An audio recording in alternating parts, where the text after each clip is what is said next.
Assalamualaikum warahmatullahi wabarakatuh. Perkenalkan, nama saya Raffi Muhammad Nazib, dari kelas PAIB semester 4, Institut Agama Islam Tasikmalaya.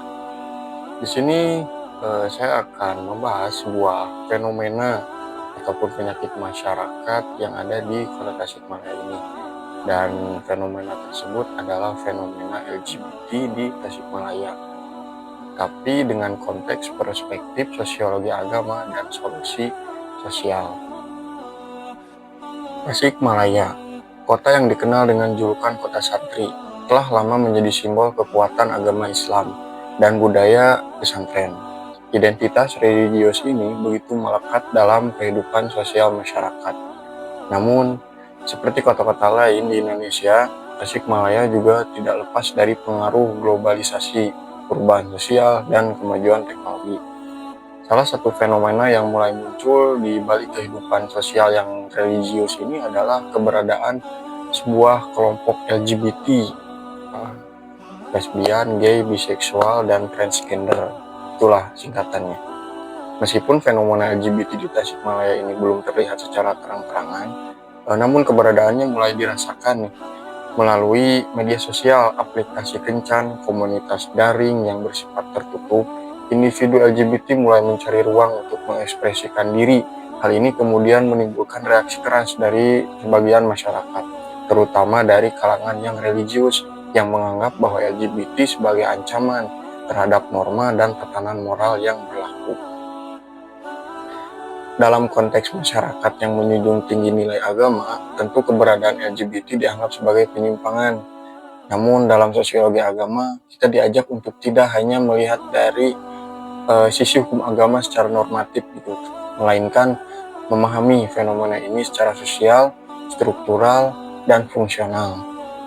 Sosiolog klasik seperti Emil Durkheim menyatakan bahwa agama memiliki fungsi sosial sebagai pengatur dan penjaga keteraturan di dalam masyarakat. Ketika ada perilaku yang dianggap menyimpang dari norma agama, seperti halnya LGBT, maka masyarakat akan merespon dengan tekanan sosial atau stigma-stigma yang lain. Ini adalah bentuk kontrol sosial yang dimediasi oleh nilai-nilai keagamaan. Peter L. Berger dalam bukunya The Sacred Canopy menjelaskan bahwa agama bukan hanya keyakinan pribadi, tetapi juga kerangka besar yang membentuk cara pandang masyarakat terhadap realitas. Namun, seiring berkembangnya zaman, pluralitas, nilai, sekularisasi, dan pengaruh budaya luar, itu menyebabkan keretakan dalam kanopi sakral tersebut.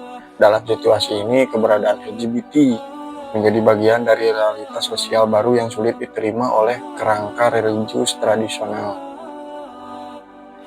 Fenomena LGBT di Tasikmalaya ini juga berkaitan dengan dinamika sosial remaja dan krisis identitas. Banyak dari mereka yang terjerumus dalam dunia ini bukan karena pilihan sadar, tapi karena kurangnya edukasi seksual, lemahnya kontrol keluarga, pergaulan bebas, hingga trauma di masa lalunya. Hal ini diperparah dengan minimnya ruang dialog yang terbuka antara remaja, orang tua, guru, ataupun tokoh-tokoh agama. Sayangnya, pendekatan masyarakat selama ini cenderung represif, diskriminasi, pengucilan, bahkan kekerasan gitu terhadap individu LGBT masih sering terjadi. Reaksi semacam ini justru bisa memperparah keadaan, mendorong mereka untuk semakin menyembunyikan diri dan menjauh dari lingkungan sosial dan keagamaan. Lantas, apa yang seharusnya dilakukan?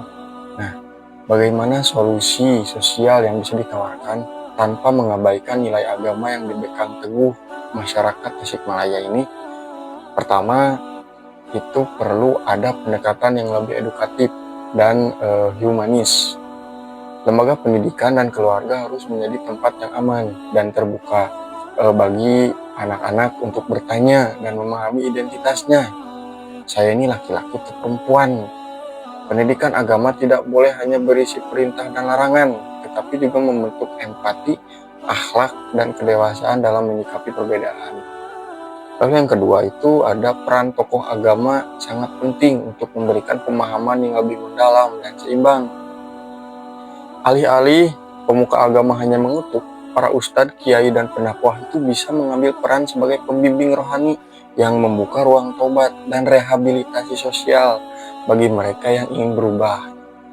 Agama harus kembali menjadi rahmat, bukan alat kekerasan. Dan yang ketiga, pemerintah daerah dan lembaga sosial bisa bekerja sama untuk membentuk program-program pembinaan remaja, konseling keluarga, dan kampanye anti diskriminasi. Pendekatan yang terlalu keras hanya akan mendorong mereka ke dalam ruang yang lebih tertutup. Sementara pendekatan yang lembut dan terbuka setidaknya bisa membangun kepercayaan dan perubahan dari dalam mereka. Dan kesimpulannya, fenomena LGBT di Tasikmalaya ini adalah cermin dari kompleksitas sosial kita hari ini. Di satu sisi kita memegang teguh nilai agama yang terlarang perilaku tersebut, tapi di sisi lain kita tidak bisa menutup mata terhadap realitas sosial yang terjadi di tengah masyarakat. Dengan pendekatan sosiologi agama, kita diajak untuk memahami, bukan untuk menghakimi. Masyarakat yang religius bukan berarti keras, tetapi harus penuh kasih sayang dan tanggung jawab sosial. Agama hadir bukan untuk membenci, melainkan untuk membimbing. Solusi terbaik adalah membangun dialog, memperkuat pendidikan moral, ataupun bagi anak-anak itu disuruh untuk sekolah agama, madrasah, dan lain-lain, dan menciptakan lingkungan sosial yang mendorong perubahan positif. Karena pada akhirnya tugas kita sebagai masyarakat beragama bukan hanya menjaga norma-norma, tapi juga merangkul mereka yang tersesat agar kembali ke jalan yang benar lagi. Wallahualam bishawab. Mungkin segitu dulu aja teman-teman video dari saya tentang LGBT di Kota Tasik ini. Banyak pro kontra yang teralami atau yang saya lihat di kalangan masyarakat. Ya segitu yang bisa saya paparkan. Mohon maaf atas kesalahan yang saya ucapkan.